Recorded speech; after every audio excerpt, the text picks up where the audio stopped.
All eyes are on the Scottish Parliament, for in a few weeks' time they elect a new government.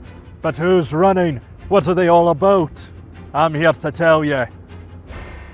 In the days before high-def telly, when your parents were young, the Scottish Parliament was founded by Tony Blair, who no one at the time noticed was completely evil.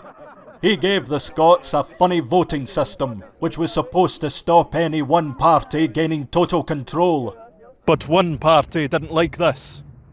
A party which began in the 1930s with the assembling of the Nationalist Avengers. Lord Mountbatten, Sherlock Holmes, Billy Connolly, Eraserhead, Pee Wee Herman, and Sheldon Cooper.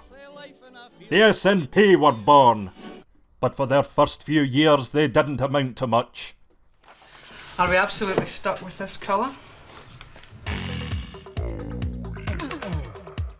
Until one man took the helm. Enter Alex Salmond, a toady green mass of conflicting thoughts and attitudes, held together by an ego so intense it would make Sigmund Freud faint. Mr. Salmond was the leader of the SNP for 10 years, presiding as First Minister for 7, overseeing the independence referendum, whereupon facing the first sign of pressure he collapsed like melted jelly. Salmond's ego then had to be picked up, dusted off and shipped to Russia. This my shit. All the girls stomp your feet like this. Back on planet Scotland, the SNP was saved by wee Jimmy Cranky, who recently went through a growth spurt. Nicola Sturgeon would lurch Scotland even further left, taking her country on a spending spree like Katie Price on coke. We're in the money.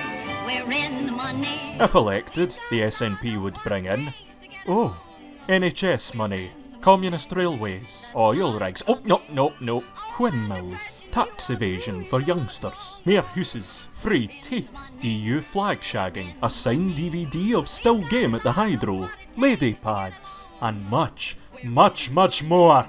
The sky is sunny. Oh man, depression, you are through. You done us wrong. But the good vibes would be short-lived. Scandal would never be far behind. It's been a hell of a year. No, it really has been one hell of a year. Alex Salmond was flourishing on Russian TV, finding a new lease on life as an even sweatier and more sexually advantageous Piers Morgan. However, it would all come crashing down when Salmond got a bit too touchy-feely. Allegedly. Salmond had obviously never heard of social distancing, living a life doing the complete opposite. He was later acquitted of all charges made against him, being saved by the not proven verdict, which is probably why the SNP want rid of it. We're in the money.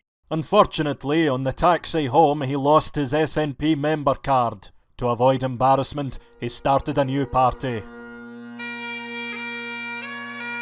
Named after the Scottish word for Scotland, the Alba party was named as such because Salmond believed they'd get a lot of free advertising.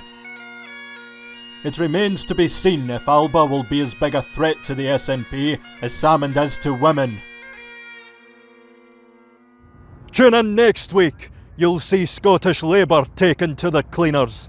Same dire channel, same dire world.